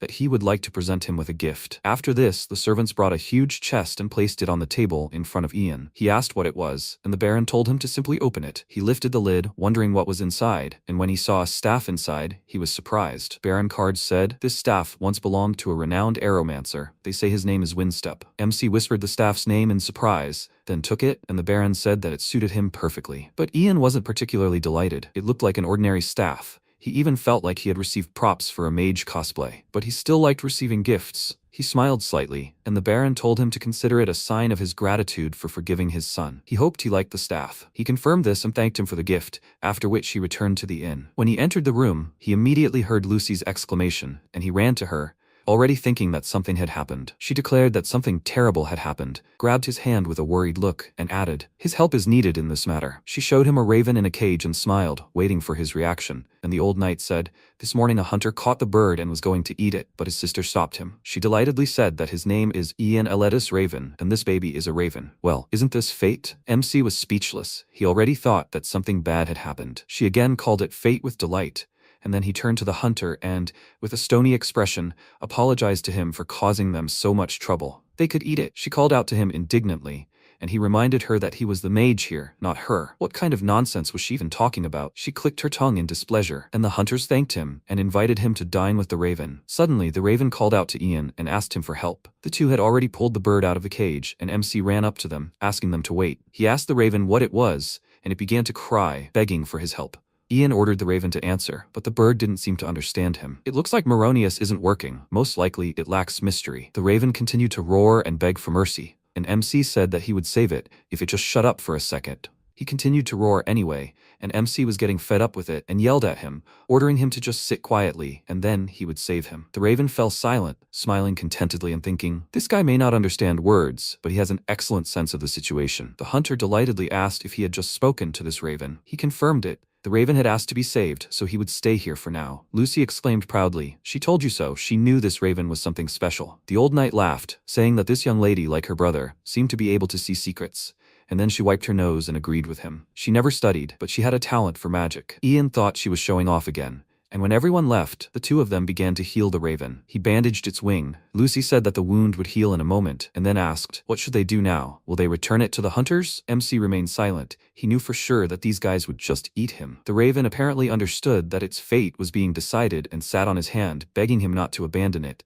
The people here are so scary. It began to cry again. Ian couldn't resist. He felt sorry for it, and he put it on his shoulder. Lucy asked, does this mean they will take it with them? He confirmed it, at least until he recovered, and she enthusiastically offered to give him a name. How about Obsidian? He has such beautiful black eyes. The raven began to caw, and MC looked at him in surprise. Does he really like that Lucy is messing with him? He didn't like the name. It was too long, and he suggested Oberon. She really liked it, and then he stroked his pet's head, saying that from now on his name would be Oberon. The raven immediately became bolder, apparently very pleased with his new name, flapped his wings and ordered them to bring him gifts and bask in the rays of his mercy. She said that she had come up with something. Maybe they would travel with the knights from now on? She thought that it would be better that way than just the two of them. Ian thought about it. These knights look pretty tough, so it made sense, and bandits wouldn't just mess with them. But if they are not on the same path, then most likely it will not work. The old knight overheard their conversation. He approached him and asked what he was bothering him about. No matter how capable a mage he was, Traveling alone with a woman was quite dangerous. Therefore, he wants to offer him a deal regarding a monster that appeared on the lands of Count Catanat. They are just heading to hunt the monster that appeared in his domain. MC became slightly worried and asked what he meant. The old knight was talking about a monster called a manticore. It is a notoriously cruel magical beast that revels in killing people. MC asked if he really meant that they should help him hunt the manticore. The old man shook his head. They do not want to drag them into danger. Although, of course, if he himself offers to help, he will not object. After thinking for a bit, Ian stood up and said that he was passing. An elder stopped him with a laugh. He had not finished yet. They weren't asking them for a hunt. In fact, they were a knightly order established by the church. But when they mentioned going after a manticore, the priests in the count's domain practically forced one mage to help them. He was sure that mage was deeply upset by this, which was why they wanted to ask him to help calm her down. She would perceive another mage's words differently than theirs. MC thought it was a good deal. All he needed to do was calm the grumpy mage, and an entire knightly order would accompany them. He exchanged glances with Lucy and agreed to the deal. Soon they set off, and the journey with the knights was surprisingly comfortable. All the members of the Order of the Knights of Santiago were worthy people, so the journey passed without any tension. However, if there was something to complain about, it was their fanatical faith. Every time they stopped for a rest, the knights tried to draw him into studying the Bible, begging him with pleading eyes, but he always refused them. Of course, the journey was comfortable, but he never thought they would force their faith on him so aggressively. The old knight sat down next to him and said, "What a pity. If only he could hear the voice of God, he could even become a cleric of the order." Ian wondered, if he really could talk to God, would he ask them about his status window and why he was reborn in this world? He became interested in this and asked Sir Dietrich to share the Bible with him. They began to study everything together. The knight explained everything to him in detail, and he listened attentively, while Lucy had long since fallen asleep. At one point, Dietrich praised his excellent mood, and he thanked him for the compliment. Dietrich looked up at him in bewilderment and asked what he meant. MC was a little confused. He had just told him that he was in a great mood, but Dietrich hadn't said anything. He jumped up and grabbed his head, asking in fear, whose voice did he just hear? Ian looked around, swearing that someone had just spoken to him, and then a thought occurred to him. Was that an inhuman voice? The voice laughed and asked in response, "Who knows?" MC immediately jumped up, frightening the poor knight even more, and the voice said, "Perhaps they are a creature that cannot be called human." Ian pointed to the sky and asked, "Is this God speaking to him?" The voice vaguely answered him, "Probably." MC became very agitated and immediately began bombarding the god with questions. What is this status window? Why did they reincarnate him in this world? The god laughed, and Ian ordered them to answer the question immediately, but instead, a wind hit him in the face, and the voice died down. MC couldn't believe they just left and called out to God again, but no one answered. This angered him greatly, so he ordered God to return immediately, and the knights began to calm him down. After that, he dove headfirst into studying the Bible, just to talk to this god once again. As a result, he gained a new skill, holy arts. Now he's able to communicate with the graceful, noble, holy, and beautiful absolute essence of this world. Even the system praised him. This skill opened up to him quite quickly. The system advised him to show interest in God, to study more, to understand more deeply. The more interest he shows, the happier God will be. The graceful, noble, holy, and beautiful ruler of this world. Ian slammed the book shut and shed a tear. And this is the same God who gave him this skill? Did the author, who calls himself God, throw him into this world just to look down on it and snicker? Just the thought of being a mere plaything in the hands of the gods made him very angry. He wanted to ask them directly, but his holy arts level was still too low for conversation. But he had no choice. He would have to seek out more secrets, collect more points, and level up his holy arts. A few days later, they encountered bandits on the road for the first time. The knights quickly dealt with them all, without suffering a single loss, and Elder called out to the mage with concern, asking if he was okay. He only smiled awkwardly and confirmed it. Of course he was fine. They had slaughtered them all. Elder asked if the girl was injured, and she told him she was fine. And how was he? He laughed and answered her. No matter how old he was, the likes of them couldn't defeat him. MC said he heard he used to be a mercenary and called it amazing, to which Ian replied, "He may look like that now, but he was quite famous in his youth. That's why he took the nickname Elder." There are too many idiots who, as soon as they hear his real name, immediately start a fight. Ian looked down thoughtfully. So, he's so famous that everyone has heard his name? Elder turned to the knights, triumphantly declaring that they had robbed a band of bandits, and they responded with a joyful roar. After that, one of them pointed to the road and said that the paths forked here. To the east is Catanat County, and to the west is the forest where the manticore was seen. Elder told Ian that the forest where the mage lives is just in that direction, and suggested that they hurry there. But before following him, he turned to the girl and suggested that they first meet with that mage, and then go together to Count Catanat. But she refused. She wanted to meet her uncle as soon as possible, and he worriedly asked, could she really handle it alone? She answered him with a smile that she was not a child, so she could handle it. If she went this way, she would immediately come to her uncle's house. She waved goodbye to him and ran off. He hoped that everything would be okay with her. He needed to figure this out quickly and catch up with Lucy. Elder, perplexed, asked where his sister was heading alone, and he said that he would catch up with her soon. But that's not the point now. They would meet that mage soon, right? Elder threw his arm over his shoulder and asked if he was mentally prepared. He didn't understand why he needed to prepare for this, and the knight said that mages were usually not simple people. She's angry about the order. Who knows what she might do to them? He asked. Why should they clean up after the order? The knight became slightly nervous, looked away, and answered, it's all because the order paid them. Now MC no longer had to wonder where everyone got such fancy armor from. The old man assured him that he wouldn't die. She would definitely forgive them as soon as she saw his face. MC was in a state of anticipation. This was his first time meeting a mage, not counting his teacher of course. He was curious to see how it would go. At that moment, a terrible aroma filled the little house deep in the forest, killing all living creatures. This was Monty Campbell, the plant mage, cooking her chicken stew. Some time ago, the order came to her with a request to lend her magic to their warriors so they could catch a manticore. They threatened her not to forget that this forest, first and foremost, was the order's domain. She frowned at the thought and said, if they want her help, then at least let them eat with gusto what she cooked. If of course they have the courage not to run away when they smell it. She continued stirring the stew, laughing and anticipating what would happen when the knights arrived. Very soon they were approaching her house, where Elder told Ian about her. She is a famous plant mage. She not only controls plants but also brews terrible, deadly poisons from them. They needed a powerful poison for hunting the manticore, so she was perfect. As soon as they approached the house, they smelled a terrible smell and covered their noses, but MC thought it sounded familiar. Hearing their disgruntled voices, Mani happily ran out of the house and laughed, saying that she had been waiting for them. Elder covered his nose, trying not to choke, and she said with a grin, she was glad they could come. Now let them enjoy the treat she had prepared for them. They entered the house, and she gave each of them a bowl of this stinking stew, which already made them cry. Elder said that she shouldn't have proven her power to them in such a way, to which she replied, she simply served her guests a rare dish from the crops she had grown with special care. If they weren't her guests, they could leave. Elder looked at her doubtfully. It was a challenge. The knights winced, trying to force down at least one spoonful of the stew, but they felt nauseous. Mani was beginning to doubt herself, thinking she'd overdone it a bit,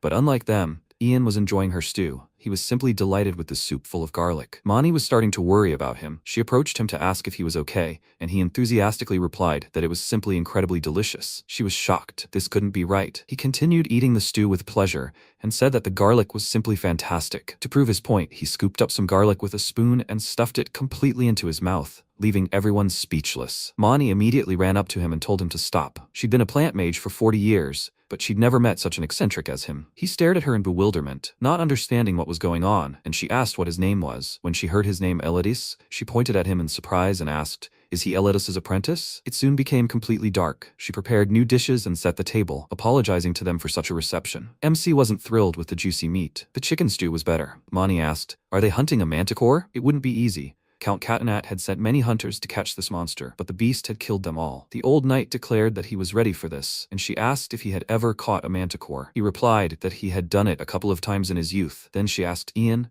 what about him? Since Eladis had taught him, he must already be an accomplished mage, right? Why shouldn't he help the knights with his knowledge? MC remembered how his teacher had once told him about a mage's duty. There are times when a mage must help people, even if he doesn't want to, and such moments shouldn't be taken lightly. Of course, he had no need to hunt the manticore, but if he refused, bad rumors could spread throughout the Magic Circle. The Magic Circle is an organization created by mages under the auspices of the Magic Academy to oversee the proper use of the arcane arts. If that happened, he wouldn't be able to look his mentor in the eye, and he might not be able to ask other mages for help. He glanced at the knights who were smiling and awaiting his answer, realized he had no choice, and decided to go with them. The next day they set out for the forest. An uneasy atmosphere reigned. He was worried about Lucy. She was probably waiting for him. Oberon, whom he had sent on reconnaissance, returned to him, having finally found the manticore. Noticing the ravens cawing, Elder asked Ian what was wrong, and he replied that the raven had found the manticore, and that they needed to move forward. The old knight was surprised by his astonishing ability, and MC thought,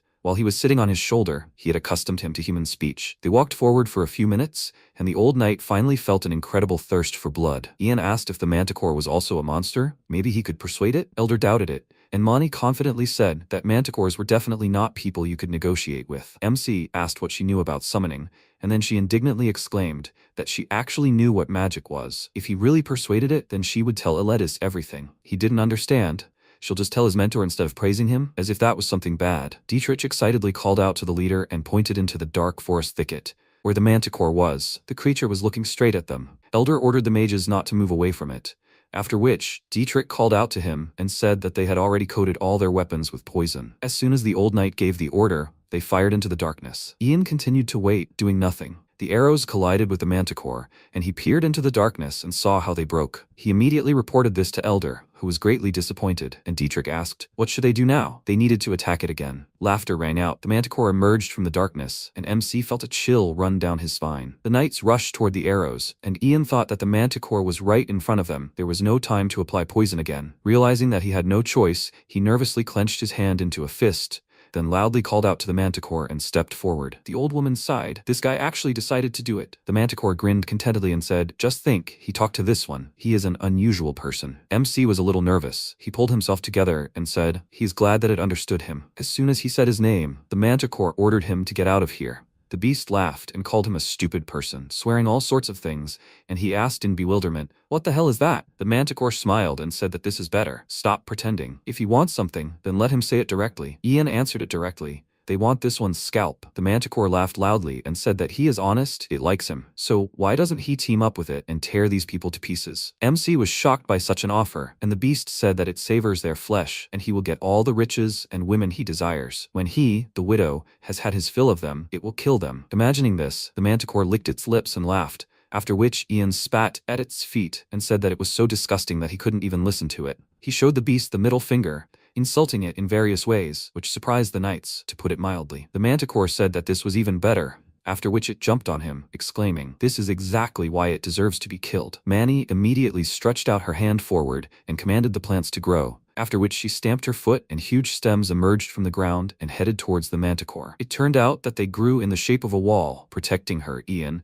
and Elder from the manticore and the knights who were trapped. Elder immediately called out to the old woman, asking what the hell she had done, and she asked with displeasure, what, is he blind? She absorbed the manticore. He screamed. Did she absorb it along with the knights who were nearby? She didn't want to admit her mistake and got angry, saying that they were not children, so they would think of something. The most important thing now was to kill the manticore. Screams were heard behind the wall of plants. Elder became very worried and immediately ran to his knights, and the mages rushed after him. Finally, they ran around the wall. Fortunately, all the knights were okay, except for Dietrich. He was very badly injured, but they had already managed to give him first aid. Seeing the leader, Dietrich winced in pain and apologized to him. He lost the manticore, but he didn't care about that now. He lifted him up and hugged him tightly. MC was uneasy because of this sight. They all tried their best.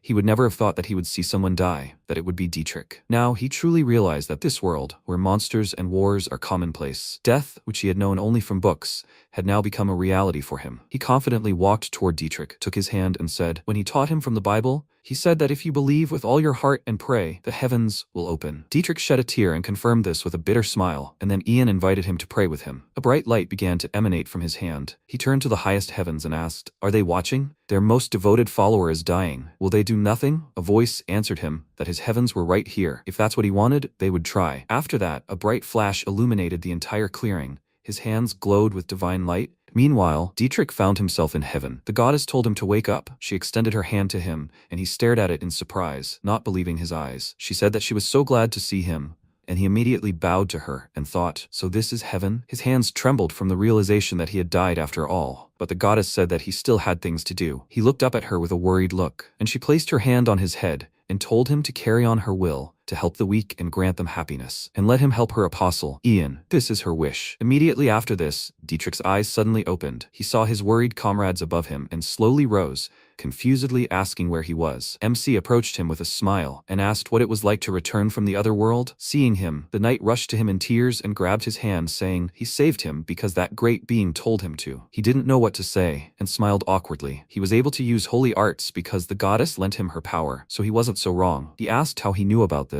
The goddess really said that he should save him because he still had much to do. The man remembered how the goddess said the same thing, and this delighted him even more. He immediately bowed before the great apostle, which made him proudly raise his head and let out a smug chuckle. And the knight said, Ian of course saved him with magic, but calling him an apostle is a bit too much. Perhaps he just imagined it. They need to observe for now. Everything ended well. Manny noted that they were too cheerful for those who had just been on the brink of death, and Elder agreed with her. He suggested they go after the manticore again, to which they enthusiastically agreed.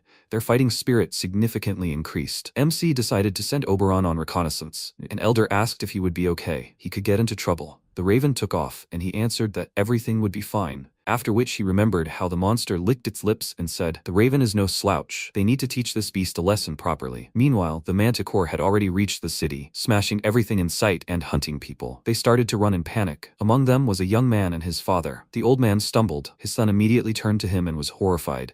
The manticore was very close and already aimed at his father. Having no choice, he took a pitchfork and rushed to his defense, ordering the monster to get out of this city. Even though he was trembling with fear, he stood up to this huge beast. The manticore laughed and asked, "This man is his father, right?" The boy was surprised that the monster could speak human language, and the manticore made him an offer: let him kill his father and bring him to it. If he did this, it would spare the others. Of course, the boy didn't agree to this. He wasn't ready to sacrifice his father, and the manticore said, "Then there's nothing to be done. He's going to die now." The beast raised its paw over them, and father and son hugged, thinking they were about to die. And at that very moment, an arrow whistled toward the manticore and pierced it right in the eye. Elder and his comrades managed to reach the city before disaster struck. The old knight swung his sword, knocking away the formidable beast's paw, and then ordered the Holy Knights of Santiago to begin the battle. They all rushed to the attack, and the townspeople fled. The manticore of rage called them pathetic insects. Do they really crave death so much? MC called the beast a fool, saying that this was just futile resistance. The manticore angrily ordered him to shut up, and he mockingly asked, "Is this the barking of a defeated dog? It only barks, but it can't bite." This provoked the manticore, and the beast ran toward him in a rage, unaware that it was a trap. Manny ran out from behind Ian. She commanded the plants to grow, and stems emerged from the ground, enveloping the beast's legs. The elder signaled the knights. They threw water skins of fuel at the manticore, and it screamed that these were just pathetic tricks. Manny called out to Ian, telling him it was his turn, and then he snapped his fingers, summoning fire. A bright flash reflected in the beast's eyes, and the fire lashed out at the manticore, only to flare even more fiercely because of the fuel. Feeling the unbearable heat, the beast screamed loudly, and MC watched the monster suffer with a stony face, as it should. After defeating the beast, the townspeople came to thank them. While the knights enjoyed the attention, Ian stood aside and felt uneasy. Oberon noticed that he was being ignored, thereby only upsetting him even more. They must be afraid of him. After all, he turned the manticore into a fireball, but not everyone avoided him. The guy and his father approached him, thanking him for saving them, and he awkwardly replied that it was his duty. He didn't do it for gratitude. Elder approached him and bowed his head to him, saying that he was magnificent, that they were able to defeat the manticore only thanks to him. This attention made him uneasy, and he began to deny the praise, saying, "He simply did everything as Mani said, so let him raise his head." The old knight looked at him with a smile, as it was rare to meet such a modest man with such incredible abilities. He would certainly charm all the nobility. Perhaps he would become someone truly great. 3 knights ran up to them and asked if they were the ones who had captured the manticore. The elder immediately became wary and confirmed this, asking who they were, and they apologized for not introducing themselves right away. They were knights from the castle. If it were not too much trouble, could they come with them? Count Catanot asked to be invited to the castle. The count received them quite kindly, set a large table in their honor, and thanked them for getting rid of the monster. The elder replied that it was a mere trifle, and he said, "What a pity. If only there were knights like them in this castle, they would not know any troubles." He turned to Mani with a smile and said that they were now allies, so he would not bother her anymore. Let her be sure of that. She smiled contentedly, and it was Ian's turn. The count smiled mysteriously, saying that he had heard about him from his niece, but he didn't listen at all, as he was happily devouring his food. Oberon told him that this guy was talking to him, and then MC looked at the count, wondering what was the matter. He was simply shocked by his manners, but he quickly corrected himself and apologized. The food was so delicious that he didn't hear him. The count smiled awkwardly and, calling a servant to him, said he heard that he took care of his niece. The servant brought a box to Ian, the contents of which sparkled brightly. It was a golden magic scroll. As soon as you tear it in two, the magic scroll activates its effect. MC was delighted. Every line here is of the highest quality. The count asked, "Does he like it?" He specially prepared it for him. He thanked him for such a valuable gift, and the man laughed. He returned Lucy safe and sound, so it was nothing. After that, he snapped his fingers, the doors swung open and Lucy entered the dining room, whose hat seemed odd to Ian. He barely held back his laughter, and thought, what kind of look is this? And where did they even get that hat? Lucy took a seat next to her uncle, cleared her throat and told Ian that they hadn't seen each other for a long time. "Is he okay?" He answered her that everything was fine. And Elder asked with a sly smile, "So she is not his sister? Maybe she is his lover?" He immediately denied it, and the count proposed to him. He is going to avenge his niece. Will he lend him his power? Now MC understood why he gave him such a gift. Well, he wouldn't have to risk his life on the battlefield. He'd only need to provide magical support at the right moment, like with that manticore. If all went well, he could receive double the reward from both the count and Lucy. He replied that if he needed the help of a humble mage like himself, then, well, he would help. 3 days later, the knights were already getting ready to set out. Ian and Lucy came out to see them off, She said that her uncle was very sorry he couldn't see them off because of preparations for the campaign. When they were back in the Tarian lands, they would be very glad to see them. The elders said that they would definitely meet again, and MC thought the number of knights had significantly decreased after Count Cadenat took some with him. The old knight thanked him for everything. When he had time, he should stop by the island of Triniaro. He would introduce him to the secrets that might interest him. Ian asked what kind of island it was, and he answered that it was drifting in the Coral Sea. If he said he had come to Salvador, everyone would be happy to see him. He asked, "So that's his real name?" Finally, Elder decided to reveal his identity. His name was Salvador Orcus. Upon hearing this name, Lucy was very surprised and exclaimed in delight that this couldn't be true. Was he the same Salvador of the White Wolves? He smiled and said that she shouldn't remember the old man's name either. And MC asked, "What kind of White Wolves are these?" Lucy was very surprised that he didn't know. The White Wolves mercenary company reported directly to the former emperor. The leader of that group was granted the honorary title of swordmaster by the emperor of that time. So, this man before them was a swordmaster. Salvador smiled awkwardly, but Ian didn't care. Lucy was deeply indignant at his reaction. He was a living legend, after all. He still didn't admire it, and the old man laughed, noting that it was typical of him. Lucy was simply shocked that he was so indifferent to this incredible news, and the old man laughed, calling it a trifle. And now it was time for them to hit the road. Moni asked Ian to say hello to Eletis. The knights thanked him for his help, and Dietrich tearfully took his hand and hoped that they would meet again. MC winced, as if he were seeing him off to war. Salvador shook his hand at parting, and he said, "When everything calms down, he will go to the ruins of Triniaro," and the old man noted with a smile that they will see each other again. Until then, he should take care of himself. Time passed. The count gathered all the mercenaries and knights and climbed the dais to give a speech. He remembered how his niece ran to him in tears and asked him to punish the one who killed her mother. Graham, he killed his sister and then tried to force Lucy into marriage. However, this situation is not so bad for him. If he uses her as cover to gain a foothold in these lands,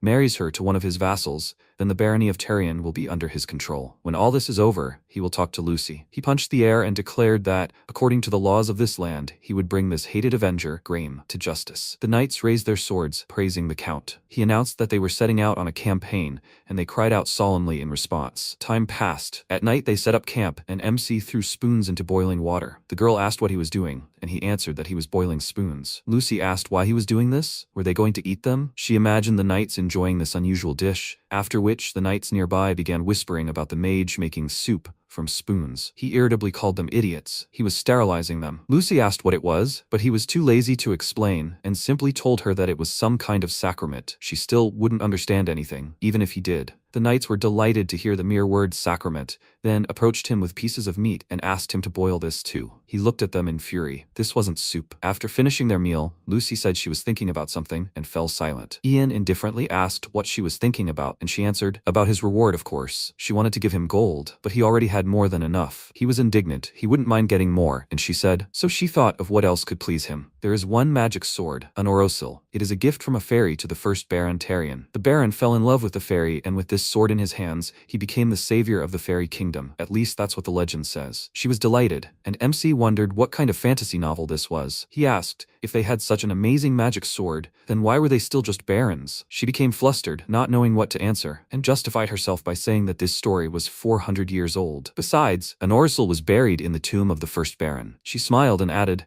to get it, you'll have to dig up the grave. The thought of it made him feel creepy. The first Baron sealed the sword in his own tomb, and his descendant would just go and dig it up. It was truly creepy. He asked, were they treating their ancestors' tombs as time capsules? She didn't understand what he was talking about, and he pointed out that it was a magic sword after all. It sounded like something valuable. Wouldn't it be better for her to use it for her own family? It would be much better that way than for it to be used by someone who only wanted her title. She puffed out her cheeks in offense and said that she hadn't returned anything yet. But thanks to him, she finally has a chance to fight back. She is so grateful to him for everything. He deserves something equally valuable in return, which is why she wants to give him their precious heirloom. Having blurted this out in embarrassment, she ran away and called him a fool, and he scratched his head in confusion and realized that he had gone too far. After that, a knight approached him, saying that the count had a favor to ask of him. Meanwhile, in a nearby village, a guy with a pitchfork was chasing mercenaries away from his chickens. He called them thieves, and one of the mercenaries noted that these were their words. Let him just give them 3 chickens, and they will let him go peacefully. They still have to go to battle, and you can't fight on an empty stomach. The guy didn't know what to say, and suddenly a raven cawed from the side. They immediately turned around, and the mercenary, pointing to a bird sitting on a branch, asked, doesn't this look like the raven the magician has? His friend confirmed this, and the raven flapped its wings, calling its owner. The mercenaries were very surprised that the raven was talking, Then Ian came up behind them and called out to them, which made them shudder. Realizing that they had been caught doing something not very nice, they slowly turned to him, and he asked discontentedly, "What are they doing?" Some time ago, when he came to the Count's tent, he said that he had a favor to ask of him. He cleared his throat, and MC thought, "It seems like it's hard for him to say it. What is this favor?" The Count said that he wants him to stop the mercenaries from plundering this city, and he asked, "Wouldn't the knights be better at this?" The man looked down and replied that knights often kept quiet, all for the sake of preserving their honor. He turned a blind eye to what happened to the bandits, but that was neighboring territory. If he agreed to help, it would force his men to keep their composure. And that's why Ian was here now. His raven on his shoulder cawed menacingly, and he glared at the mercenaries, causing them to huddle together in fear. He asked how they could rob houses like that. The raven cried out that it was time for punishment, and its master threatened to kill them as a warning to others. They fell to their knees and begged him for mercy. They had learned their lesson. After they caught those mercenaries, the others were so scared that they stopped immediately. They couldn't even sleep a wink at night for fear of running into his raven. The Count and Lucy were delighted when they heard the news. However, something unexpected happened. Sir Decade came to the Count with bad news. Their army actually posed no threat. MC asked, "Isn't that so, considering there were over 400 of them?" "That's because their army was harmless. If the army had plundered this territory, the people would have begged Graham to stop the invasion, since he now held the title of Tarian. But since they were proceeding so peacefully, Graham had enough time to gather his forces. Moreover, with their army unable to act, morale plummeted. Events took a rather strange turn. Decade approached the Count, asking if he would allow them to plunder cities, and he paused for a moment, then asked the mage for his opinion. Lucy looked at him hopefully, and he thought for a moment before replying that it wasn't entirely impossible. They immediately rejoiced, asking him to quickly tell them the plan, but the mercenaries glanced at him strangely, thinking he was overconfident. Sometime later, somewhere in Tarian territory, it was early morning, and the man was sleeping peacefully in his house, but he was disturbed by the constant cawing. Unable to bear it, he left the house to chase away the silly bird, and immediately bumped into Ian, causing him to scream in fear. He excitedly asked who they were, and MC, pointing to a wheat field, asked if he owned it. The man clutched his heart in fear, asking again who they were, and then one of the knights answered him with displeasure. "This is Lord Ian Eletus Raven, apprentice of the great sorceress Eletus." Realizing who he was talking to, he immediately fell at his feet and begged his forgiveness. He had no idea such a celebrity stood before him. MC gave him a haughty look and clicked his tongue, saying that the wheat here was already doomed. The man looked at him in confusion, asking what he meant by that. He struck the ground with his staff in rage, exclaiming, "Can't you feel it?" Evil energy permeated these fields. The soul of the first Baron Tarian, whose land had been stolen, was furious. The man was horrified. He burst into tears and asked what they should do then, and MC waved his staff at him, ordering him to be silent. He closed his eyes, as if trying to make out the words whispered in his ear, and then suddenly opened them and raised his hand, exclaiming, "The heavens say that if Lucy Tarian takes the place of the Baroness, the curse will lift." He suddenly jumped up, sensing evil energy somewhere else, and the man looked after him in shock. He could not have imagined that their lands were perishing because of this usurper. A short time later, due to rumors that the MC had dissolved, the people of Tarian began to distrust the usurper, Graham. To avoid the impending disaster,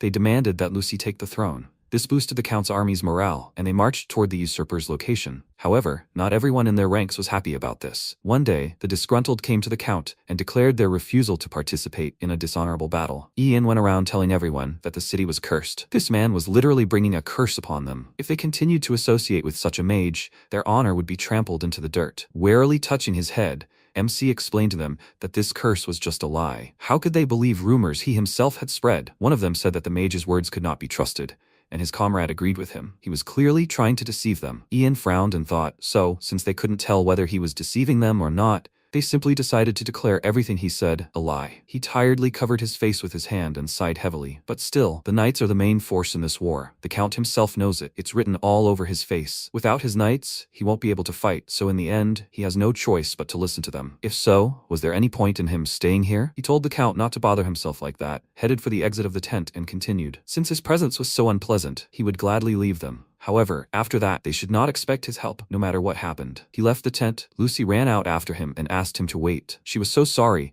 The knights treated him so rudely for no reason. Her uncle was so confused that he could not utter a word. The way she tried to calm him down, he smiled. It was strange, but he felt a little better, probably because she apologized so sincerely. He told her that everything was fine. He was not angry. Leaving the battlefield is a crime, right? Besides, you can't find any secrets among the dead. She shed a tear. She was sorry that this way he would miss the chance to distinguish himself, to which he only smiled. He patted her on the head and asked, what good would it do him to distinguish himself? The sword she promised him would be enough for him. She was very happy that he finally agreed to take this as a reward, and promised him to definitely get this magic sword. And if that was not enough, he could marry her and take all the lands. He immediately walked away from her, saying that the sword was enough for him, and she delightedly said that she would give him anything, so let him just marry her, and he refused again. A few days later, the two armies finally met. Graham counted about 400 opponents, and his comrade asked with a smile. He wasn't afraid, was he? He smirked and answered him. He, Graham, single-edged and afraid? He frowned. He was very angry that Lucy dared to join the Count, but it was all useless. If he wins this battle, she will be his. Moreover, they had the Black Knight of the East on their side, so victory was within their grasp. One of his subordinates ran up to him and reported that the enemy army was advancing, and then he drew his sword and exclaimed, he didn't care whether there were 400 of them or 4,000,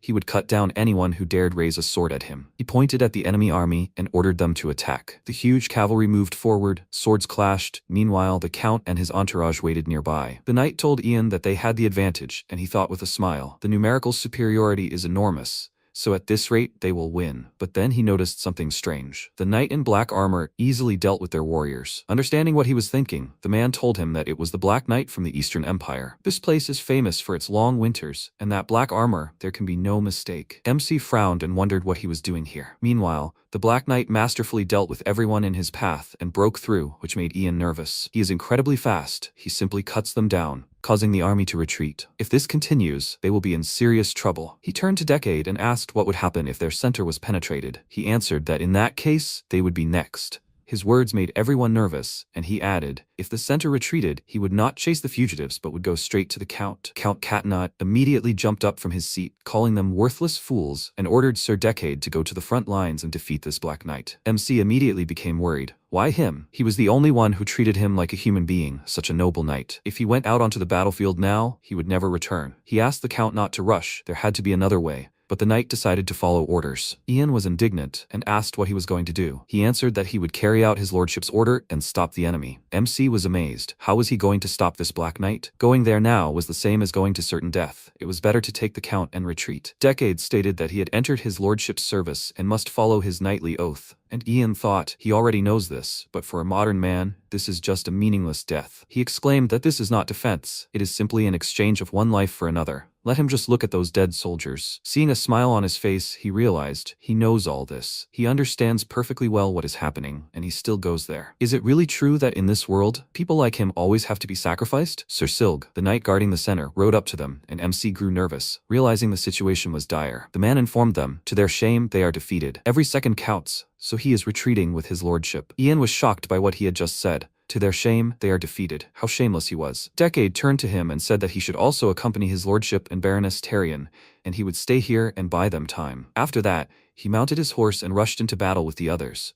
And MC thought, is this right? Can he really just let him go to certain death? A man who followed the chivalric code to the very end, even among all these scoundrels. Is it fair that he alone should die in a war unleashed by these fools? Lucy approached the horse and noticed that Ian was simply standing in place and worriedly asked what he was doing. The Count decided to retreat. They needed to get out of here quickly, but he couldn't abandon Decade in trouble. He mounted his horse and told her to get out of here with that bastard Silg, and he would stay with Sir Decade to fight them. She looked at him with concern in her eyes, and he told her with a parting smile that they would definitely get out of here alive. She tried to stop him, but he had already escaped on his horse. He caught up with the knight, and the man turned to him in surprise, asking why he was there. He said that he would distract the enemies and he should protect the Count. Decade said that it was useless, he couldn't handle it alone, to which he replied, he's a magician, at least he can stand up for himself. His confident look made the knight grin. It looked like he wasn't bluffing. He looked confidently at the enemies and said that he probably worried for nothing. The enemy army, led by the Black Knight, was very close. Decade turned his squad around, telling Ian that he was relying on him and asked him to be careful. As he watched them leave, an arrow flew past his face and pierced a tree behind him. The raven immediately flapped its wings and cried out in fear that they would die here, that this was definitely the end for them. MC told him not to panic and shut up, then turned around and decided to lure the enemies into the forest first. Luckily, they ran after him. The forest was quite dark, and they lost his trail. They armed themselves with crossbows and began to scour the area, looking for him, and finally saw the magician in a clearing. He opened a scroll and began to chant a spell. The knight fearfully asked what he was muttering, and his comrade took aim. After that, Ian tore the scroll. Lightning flashed in the sky and struck them straight, scattering them in all directions. Seeing that they were no longer moving, MC breathed a sigh of relief and thought several of them were finished. Now he wondered if Sir Decade had met with the Count. These pursuers couldn't defeat him. He decided to check it out himself, but he didn't know that the Black Knight was watching him. Meanwhile, the Count and his entourage galloped through the forest, but the enemies had already caught up with them. The knight ordered the fishermen to open fire, and the arrows hit several knights, including Silg. In panic, his horse threw him off and ran away, and the Count and his niece turned around, seeing how many people were hurt by the crossbowmen. Silg rose and furiously rushed into battle to protect the Count, and an entire enemy squad pounced on him at once. In the end, he couldn't stand and fell, and Lucy asked in fear, what should they do now? The knight loaded his crossbow, telling the Count to surrender peacefully. But Silg wasn't finished yet. With a furious cry, he rose to his feet again and drew his mace, ready for battle once again. The knight nervously gritted his teeth, thinking he was a monster. He took aim and fired, but missed, and the arrow flew straight at the Count, hitting him in the shoulder. He fell from his horse, and Lucy and the knight rushed toward him. His niece lifted his head, crying for him, and he reached out a trembling hand to her face, after which it fell and no longer moved. The knight cursed. He really didn't want the Count to die. The captain had ordered him taken alive, but there was nothing to be done now. They had to at least capture this woman. He ordered his subordinates to seize her. They drew their swords and rushed to attack, but Silg appeared in their path. The badly wounded and already quite tired knight was easily killed. Now Lucy was left completely alone and defenseless. She was terrified. She didn't want to be sold to Graham like this, and in tears she called out for Ian. Fortunately, he arrived in time. He used dark magic to block the knight's view, and Lucy stood up and began to anxiously look around, trying to figure out how to escape. MC grabbed her hand, sat her on the horse, and when they finally emerged from the darkness, she saw her savior and calmed down. He asked her where the Count was, to which she looked down and sadly answered him that he was dead. He nervously clenched his teeth and asked, "She's not hurt, right?" She told him that thanks to him, she was okay. "By the way, what's going on? Where is Sir Decade?" He answered her that he was supposed to join them, but it looks like something happened to him. She started to worry, and he said that he was sure he was okay, as long as they needed to go to the river. She asked why the river, to which he answered, they need to lose the Black Knight. Only now did she turn around and saw who was chasing them. They successfully reached the river. Ian ran into the water and stopped, ready to meet the knight. If he gets caught here, then it's all over. The knight approached the water's edge and said he would be brief and that he should hand over Lady Tarion. Lucy became nervous, and MC exclaimed, "Doesn't he know that his employer is a scoundrel?" The knight indifferently answered him that it was none of his business. And Lucy couldn't hold back and cried out in tears that Graham killed her parents and took their lands. Such an idiot definitely deserved to die. Ian asked if such a man was really worth fighting for. The knight didn't care. He was just doing the job he was paid for. He drew his sword and gave him a final warning. Hand over Lady Tarion and leave. MC remained silent. Of course he wasn't going to give her up, and used magic to influence the Black Knight's horse. The horse threw him off its back and ran away, and he indignantly exclaimed, "What did he do?" As soon as the knight found himself on the ground, Ian used water art and the river raged and began to gather in one point. A huge wall of water rose above the Black Knight. He ran toward the forest, but before he could make it, a huge wave covered him completely. He lost consciousness. MC approached him to check if he was dead, and he was so attracted to his shining black armor that he even considered taking it. Besides, some psycho might try to stab him from behind, so it was a useful thing. It was better for him to take it than for someone else to steal it. First, he decided to take off his helmet, and as soon as he did, Lucy covered her mouth with her hands in shock, and he stared in surprise at the knight. It turned out to be a woman. Night fell, they lit a fire, and the Black Knight, whom they had already managed to tie to a tree, finally woke up. Seeing her armor next to them, she indignantly called out to them, and Ian said that he couldn't trust her, so he had to take it off. She looked down in embarrassment, ashamed that the enemy saw her like this, and Lucy laughed at her, saying, "It serves her right. Dressing as a man for a fight, she must just love the thrill." The Black Knight was outraged, and MC thought that Lucy was completely unrestrained. In this regard, cross-dressing is strictly prohibited. In modern terms, you will be sent to jail for it. Lucy, with a mocking grin, threatened the Black Knight with revealing her secret, and she asked her to at least protect her honor. She grinned and asked if there was honor in a mercenary who only cares about money. In her opinion, she was worse than any bandit. These words angered her, and Ian told Lucy to stop. She was too excited. She exclaimed in fury that this was not true at all, and then MC covered her trembling hand with his, which immediately calmed her down. He asked her to leave it to him and for her to go and rest. She apologized to him for her behavior and left, and he, with a heavy sigh, said that they were making a big deal out of it. The Black Knight was surprised by his words and asked, "So he doesn't believe in the Church of the Sun God?" On the contrary, he believed in the church, which surprised her greatly. He's a believer. Isn't it strange for him that a woman dresses like a man? Ian asked. What's wrong with dressing like a man? Men also dress like women. She was very surprised by this news and asked why they did that, and he answered her that it's practiced in cosplay. Some even wear cat ears and tails. The Black Knight was shocked. She didn't understand what cosplay they were talking about, and MC told her not to be upset simply because her disguise was exposed. She sadly lowered her gaze, thinking about this, and said, "He's incredible, but also a very eccentric magician." He did not argue with her, and she demanded that he treat her like a knight and untie her, but he refused, as he did not trust her. Then she swore to him on her knightly honor that she would not attack, and he reminded her that she still had not given her name, so how could he trust her? She immediately introduced herself to him. She was Berenka of the House of Metz. Her homeland, the county of Winz, was a barren land on the eastern edge of the empire. As the eldest daughter, she was trained in knightly matters from a young age in order to become the heir. But when her father died, her mother made her younger brother the heir. She fought to regain her position, but she lost the trial and was exiled. He asked, then shouldn't she be in prison? How did she end up here? She told him that she had escaped, and he wondered what would happen if she was caught. But she was sure they wouldn't catch her because she was heading to Roland, the kingdom where her father served as a knight in his youth. If she showed up as his daughter, they would surely accept her. Ian understood everything. She thought she would be welcomed with open arms just because it was her father's old place of work. She was surprisingly naive. He asked, then why did she dress up as a man? Was it because she liked women or something? She exclaimed sheepishly that that was not true at all. She had heard that the empire discriminated against female knights. Her father had told her that they were savages and told her to be careful. Besides, her helmet was enchanted. When she put it on, it imitated her father's voice. He asked, had it always been magical? She confirmed it, because this armor and helmet belonged to her father. MC became interested, took the helmet and asked, she didn't mind if he looked at it, did she? She gave him permission, and he carefully examined the helmet. The magic was impossible to detect with the naked eye. A system window appeared in front of him with a message. The skill is not yet available for learning. He must witness a more specific mystery to gain new skills. He wondered if this was a different kind of mystery, not like the ones he knew. A notification appeared in front of him. He received an achievement for discovering a new mystery and received 50 points. At the moment, he only had 550 points. He smiled and decided to see if there were any good skills, and then something surprising caught his eye. The necromancy skill was in progress. He wondered if this was the new mystery he had just seen. He approached the Black Knight and said that he knew it. This thing seems to be possessed, doesn't it? His words scared Berenka. Morning came and they sat down to breakfast. Lucy cast a displeased glance at Berenka, and Ian thought, she's not going to start the second round, is she? Berenka was still thinking about his words from yesterday. She called out to him and asked if it was dangerous for her to use this helmet then. He told her that he didn't know. He wasn't a necromancer. She should use it carefully in battle. It was unknown whether it would help or harm. She thanked him. Then Lucy angrily threw a spoon into the soup and asked if he was sure he shouldn't tie her up.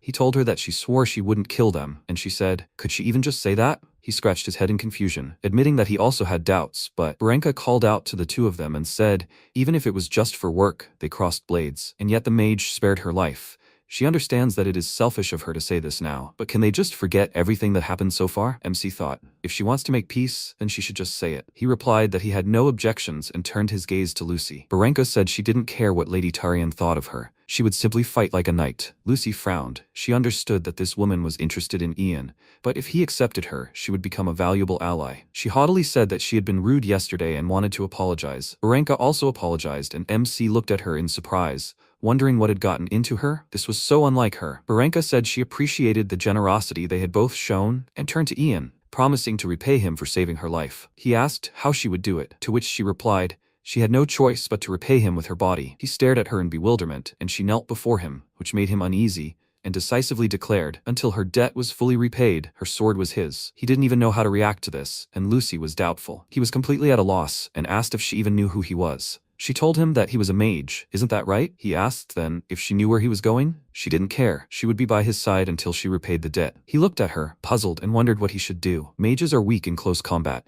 so he would have a hard time if a bandit appeared. But if that happened, if he had a knight like Berenka, the bandit would be eliminated immediately. He smiled and extended his hand, saying he is glad that she is now with them. At dawn, he sent Oberon to look for the scattered mercenaries. He found several soldiers. Seeing a raven, they immediately realized that it was a signal from the mage and decided to follow him.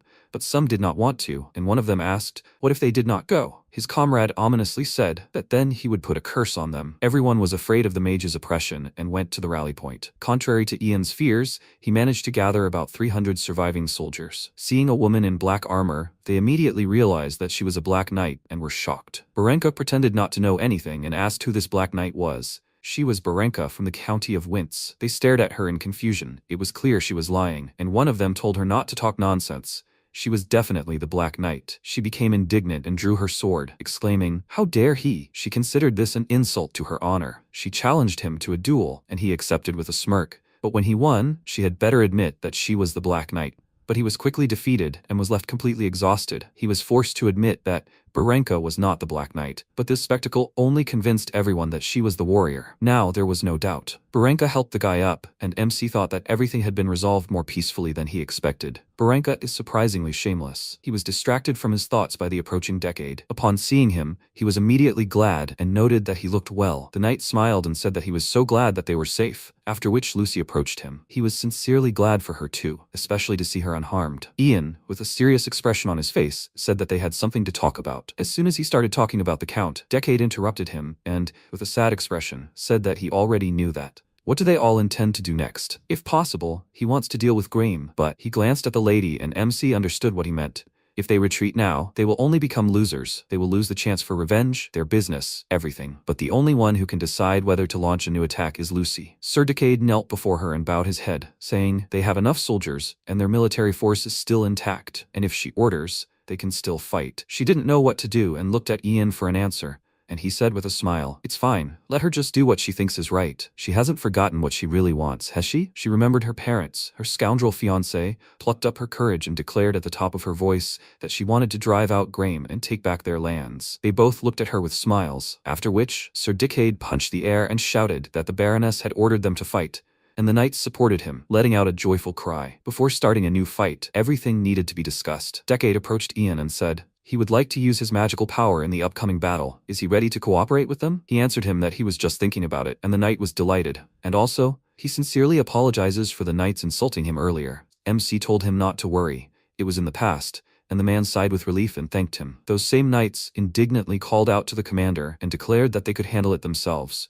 They didn't need a mage. Decade reminded them that they had just lost the battle. What were they even talking about? They responded by declaring that even if they won with his help, they would become a laughingstock. As a knight, shouldn't he be ashamed of himself? When the raven flew in, they flinched as usual, and Ian said that if they didn't like something, they should leave. The knights were indignant, and he said that they didn't need people engaging in politics right before the battle. That's why he was telling them to get out of there and not interfere. His threatening gaze made them nervous. But one of them finally found the courage to call him an insolent brat. War is for knights. Does he really think he can win without them? The young mage is even trying to teach them how to fight. They started laughing about it, and then Ian came up to them and said they couldn't stop even one Black Knight. They let the Count die, and now they have the nerve to act like bigwigs. Isn't it the other way around? If they had done their job properly, wouldn't they have won? They didn't know what to say to that, and Decade cut him off from them and decided to handle everything himself. But he wasn't finished yet. The clouds in the sky thickened, began to swirl into a tornado, and a strong wind rose. The knights rushed into each other's arms in fear, and he looked at them with disgust, to think that such guys called themselves knights. After that, he calmed the wind and warned them. At sunset, they would launch a counterattack on Graham, and only those who were with him should follow. At sunset they set out. A difficult battle awaited them,